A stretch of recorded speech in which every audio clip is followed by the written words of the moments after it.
بسم اللہ الرحمن الرحیم۔ حضرت انس رضی اللہ عنہ سے روایت ہے کہ رسول اللہ صلی اللہ علیہ وسلم نے اپنے ایک خطاب میں فرمایا کہ اے لوگوں، اللہ اور اس کے عذاب کے خوف سے خوب رو، اور اگر تم یہ نہ کر سکو، یعنی اگر حقیقی گریہ کی کیفیت تم پر طاری نہ ہو، کیونکہ وہ ایسی اختیاری چیز نہیں ہے کہ آدمی جب چاہے اس کو اپنے اندر پیدا کر سکے، تو پھر اللہ کے قہر اور اس کے عذاب کا خیال کر کے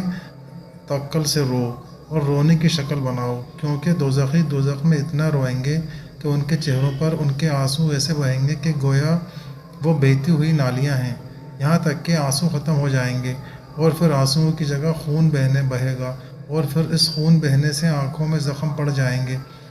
اور پھر ان زخموں سے اور زیادہ خون جاری ہوگا، اور ان دوزخیوں کے ان آنسوؤں اور خونوں کی مجموعی مقدار اتنی ہوگی کہ اگر کشتیاں اس میں چلائی جائیں تو خوب چلیں گی۔